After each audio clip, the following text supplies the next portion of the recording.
Allahu Akbar, Allahu Akbar, Allahu Akbar, Allahu Akbar, Allahu Akbar, Allahu Akbar, Allahu Akbar, Allahu Akbar, Allah.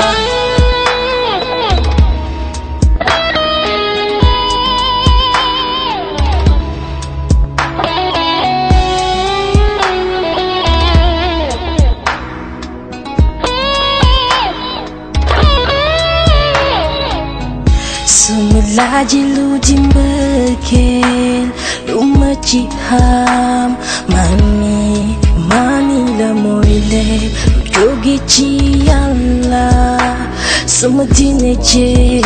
sama xol mooy ki la sàkk sàkk asamaan sàkk suuf moo ñu jox dundam mooy ki sama képp ku am gëm-gëm ci moom mi leen te boo demee ba réer xamatu fu jëm fàttali ko mu ngi fépp fu ñu jëm na fees suñu xol di ko jaamu moom fàttali ko mu ngi fépp fu ñu jëm mu ngi ñuy topp wan ñu yoon xam na lépp lu nekk sunu biir xol boo dee wër sa yoon ci buur bi Yàlla moo ñu gën a jege suñuy xol d'alerte et moo ñu jële ci lëndëm indi ñu ci leer subhanallah lépp mën na ko waru ñu ragal dara du tiit lenn tànk ñun ñu ngi topp yoon fi dañ fi jaar na ku ne tabax sunu aljana te ku ne ut sa place si toolam yu naat yooyu noonu le te boo demee ba réer xamatu fu jëm fàttali ko mu ngi fépp fu ñu jëm na fees suñu xol di ko jaamu moom fàttali ko mu ngi fépp fu ñu jëm mu ngi ñuy topp wan ñu yoon xam nga lépp lu nekk sunu biir xol bu dee wër sa yoon ci buur bi Yàlla moo ñu gën a jege sunuy xol. décidé donc d'appliquer Allahu Akbar, Allahu Akbar, Allahu Akbar, Allahu Akbar, Allahu Akbar, Allahu Akbar, Allahu Akbar, Allahu Akbar, Allahu Akbar. Je pense que le débat peut certainement se poursuivre. Mais le plus important, c'est de guérir les malades. Si l'on considère les bienfaits, en tout cas de cette molécule par rapport au risque, en tout cas en Afrique, la balance pèserait plutôt du côté des bienfaits. En Afrique, on connaît bien la chloroquine à travers sa version nivaquine que nous avons tous consommé en quantité pendant notre jeunesse dans les écoles. C'était des moyens de prophylaxie contre le paludisme. Oui, on peut toujours parler des effets. Mais pour le moment, en tout cas, nous avons un taux de guérison remarquable. La courbe a dépassé, depuis le 12 juin, le nombre de guéris a dépassé le nombre de malades dans les hôpitaux. Et cette courbe progresse. Et je pense qu'à terme, si nous arrivons à maîtriser l'autre problème majeur que nous avons, la contamination communautaire, qui, elle, ne relie pas le malade à des cas connus, évidemment, c'est ça aujourd'hui le plus grand risque pour nous. Et nous allons prendre de nouvelles mesures pour contenir également cette propagation communautaire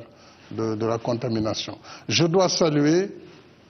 les résultats, le travail du professeur Didier Raoult, et je suis d'autant plus heureux que c'est un natif de Dakar et donc du Sénégal. Et je pense qu'il continue d'ailleurs de travailler avec nos scientifiques, avec nos médecins, à travers ces laboratoires. Et je pense que pendant une crise comme celle-là, On peut voir ce qui peut soigner d'abord les malades, après la polémique pourra se poursuivre. Puisque naturellement, quand on est en urgence, on peut quand même se passer un peu de certains protocoles en période normale. Le résultat, c'est qu'il y a quand même des malades guéris et en plus grand nombre. Et ça, c'est, je crois, ce qui compte le mieux. De prendre des mesures graduelles et de suivre l'évolution de la maladie et d'adapter ses ripostes et ses réponses aux résultats obtenus. Ce qui fait que la première mesure a été la fermeture des établissements, alors que nous étions à moins de 20 cas, la fermeture des aéroports, des frontières terrestres, aériennes et maritimes, ce qui fait qu'aujourd'hui nous n'avons plus aucun cas importé. Ensuite, nous sommes passés à l'état d'urgence et au couvre-feu de 18h à 6h du matin. Certainement, avec les nouveaux cas communautaires, nous allons réajuster les horaires du couvre-feu, peut-être remonter un peu plus, démarrer dès 18h et finir un peu plus tard, peut-être vers 7h du matin. Ensuite, la communication au niveau des communautés est très très importante. Alors, si tout cela ne suffit pas, en fonction de l'évolution, nous n'exclurons pas d'aller vers des mesures plus fortes. Mais en attendant, j'avais souhaité d'abord confiner totalement tous les contacts et que tous les malades également sont confinés dès lors qu'ils sont en milieu hospitalier, plutôt que de confiner toute la population. Mais si demain on devrait y arriver, on le ferait. Mais tout dépendra de l'évolution de la maladie. Mais considérant ce qui est en cours, je pense que nous pourrons y arriver sans de cet effort que je dirais de préliminaire, un effort préliminaire du G20, puisque depuis le 25 mars, j'ai lancé un appel personnellement depuis Dakar pour une annulation de la dette publique et pour un rééchelonnement de la dette privée de l'Afrique. Je l'avais dit parce que justement en créant mon plan de riposte, j'ai constaté que le paiement des intérêts de la dette, si ce paiement avait été différé, me donnait quasiment la moitié du montant nécessaire à ce plan qui est à 2 milliards d'euros, comme vous le dites, à peu près, ou 1000 milliards de francs CFA. Rien que le paiement des intérêts et donc de la dette sur l'année représentait pour le Sénégal à peu près 500 à 580 milliards de francs CFA, c'est un peu moins donc d'1 milliard de dollars. Et nous avons considéré que une mesure globale, une maladie, une pandémie comme le Covid-19 appelle des réponses globales. Nous sommes dans un monde où la solidarité doit jouer. L'Afrique a besoin de cette solidarité en ces moments. Je pense que ceux qui ont déjà réagi positivement, comme le président Macron, je le félicite au passage, mais aussi comme sa sainteté, le pape François, nous avons été réconfortés par ces propositions, mais même les institutions multilatérales, comme le Fonds monétaire et la Banque mondiale, cette fois-ci, ils ont été à la pointe du combat. Et le rééchelonnement, c'est une chose, oui, on s'en réjouit, mais il faut aller au-delà. Il faut être courageux, et j'appelle mes collègues chefs d'État du G20 à aller vers de véritables réformes, parce que je suis convaincu qu'après le Covid, il faudra un nouvel ordre mondial. Un nouvel ordre qui devra renforcer la résilience de tous les pays et de tous les États. Parce que si demain, cette maladie reste quelque part dans un village quelconque du Sénégal ou d'ailleurs, c'est toute la communauté mondiale qui est menacée. Donc, la résilience de notre système de santé mérite déjà. Cette première opération va permettre de faire face à la lutte. Mais Monsieur le Président, c'est certes important, mais qu'est-ce que ça représente par rapport aux milliers de milliards de dollars qui font l'objet de transactions par jour dans le cadre des bourses, dans le cadre de tout ce qui aujourd'hui anime le monde. Je pense que le moment est venu où on doit s'arrêter un peu. Quelle est la finalité de notre monde? Est-ce que nous sommes là pour courir derrière des gains, des super gains astronomiques, ou nous devons être capables, lorsque la maladie frappe, lorsque on a un besoin de solidarité pour l'humanité, quand même 365 milliards, ce n'est pas, à mon sens, quelque chose qui est insurmontable pour des pays donateurs comme ceux du G20. Monsieur le Président, je ne leur demande pas de faire ce qu'ils ne peuvent pas. Ils peuvent, à mon avis, avec des mécanismes appropriés, en concertation avec l'Afrique, travailler sur des modalités qui n'handicaperont pas les pays donateurs ou les pays prêteurs, mais qui permettraient également à l'Afrique de faire face honorablement et dignement et d'être un membre à part entière de la communauté mondiale, c'est ma conviction et je continuerai avec lorsque nous attaquons des sujets d'importance,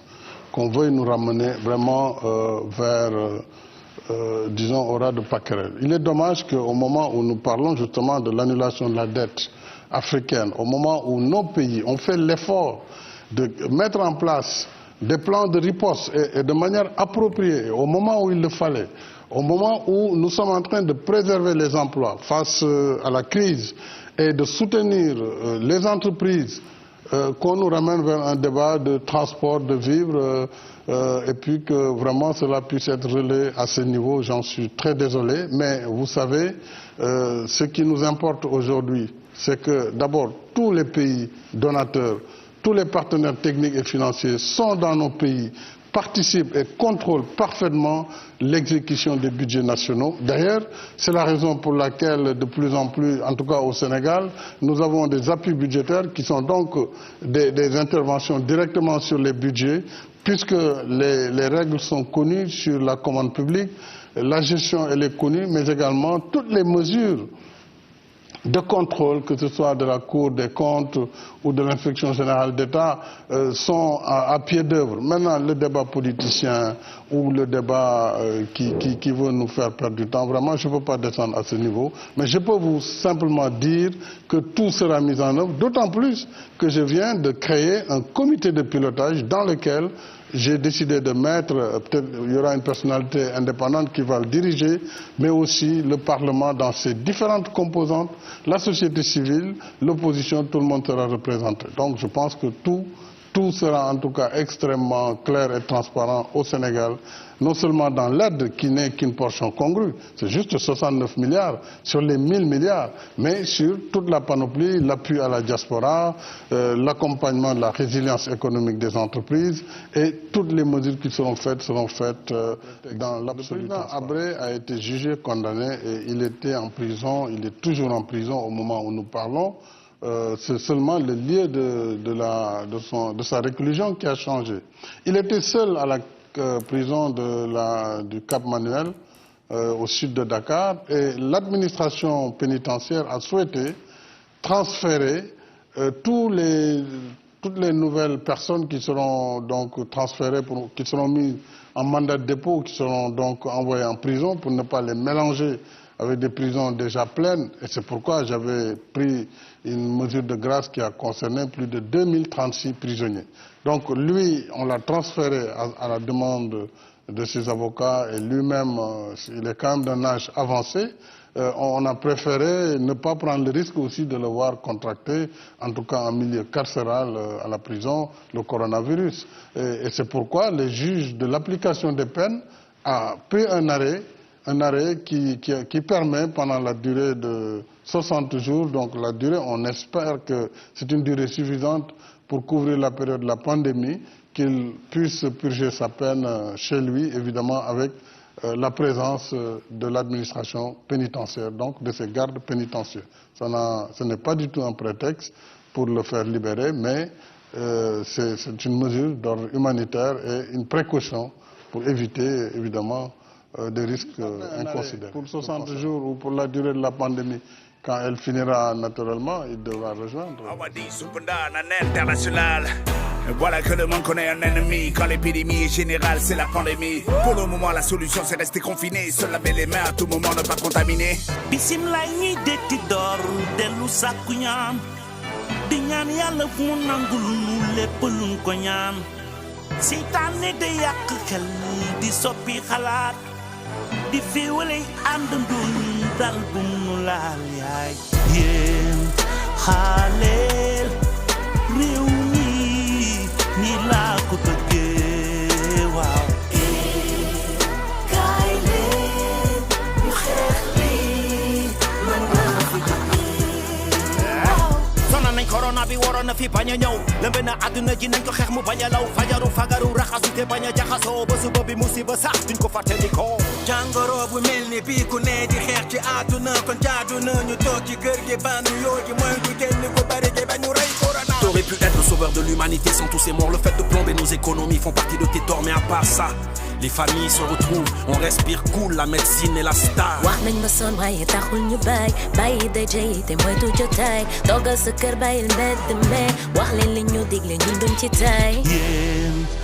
xaaleel réew mi ni laa ko bëggee waaw kaay leen ñu xeex li mën na fi jóge waaw jël leen seen matuwaay corona kenn du ko néew loo dool de tous ensemble pour le vaincre ni laa ko bëggee waaw rap tëju làqatuloo gisul si ko oom tala loxo waa kirloo torox lu tuub jégalu baalu blaa bi tëddu dellu suñu borom kan bless nañu ànd booloo xeex corona bi lee réew mi ni lañ ko bëggee ànd mbooloo mooy suñu doole feebar baa ngi lambe di ñu gën a gaañ mbooloo mooy doole nañ ko song daan yéen xaaleel réew mi ni laa ko bëggee waaw kaay leen ñu xeex li mën na fi jóge waaw coronavirus bi waru fi law dafa sob sew yow dangerous gaaw mi ngi rey ay mag te du baal ndaw anandoo fagaru mooy taxa ndaw jeen daal non boobu léegi ñi ngi wax mais taxul ngeen def bi le feebar mi ngi raye mi ngi wale mi ngi jële mais la moo gën a yomb yow nga toog sa gàlle ngir nga muccal ñi la jege ba ñu am lu ko fi jël dogal sa kër moo wóor moytul ma mbooloog ndaje feebar bi moom day rey fagaru moo gën faaju juleen balaa muy naan fagaru moo gën faaj jàngoro bi le day gaañ xanaa jotoo xibaar bonjour comment ça va et comment va la santé bonjour comment ça va et comment va la santé yéen xaaleel réew mi ni laa ko bëggee waaw kaay leen ñu xeex li mën na fi jóge waaw c'est la psychose l'ennemi est invisible et le monde en pause riche pauvre star noir blanc jaune ou rose toute l'humanité flippe devant la même chose corona moo ngi kiil doo ko gis ci soli nga ci biti ci loke bi guichet bi nuyo bi ci touche file mel ni fantôme maka jafe confiné sama dëkk ndool ki fa ñu contaminé mi ngi téye adduna bi ak ay loxoom tere doomu aadama dox doxam vaccin bu fi dugg ndax lépp lu ci tudd leneen lu la si mën a dal doo xam vaccin tubaab bi dañ ko tuul Afrique nekk seen labo la ñu nangoo tuul ñu quarantaine daan Covid 19 bàyyi xel ñu amee fii Covid 19 waaw Sénégal fi mu tollu nii soxlawul di bare wax na ñëpp jóg ñu daan ko mën naa ne nattuñu ko taxu jóg ñu ko taxu jóg ñu ko taxul jóg taxuñu ko jóg non yéen xaaleel réew mi ni laa ko bëggee waaw kaay leen ñu xeex li mën na fi jóge waaw yéen xaaleel réew mi ni laa ko bëggee waaw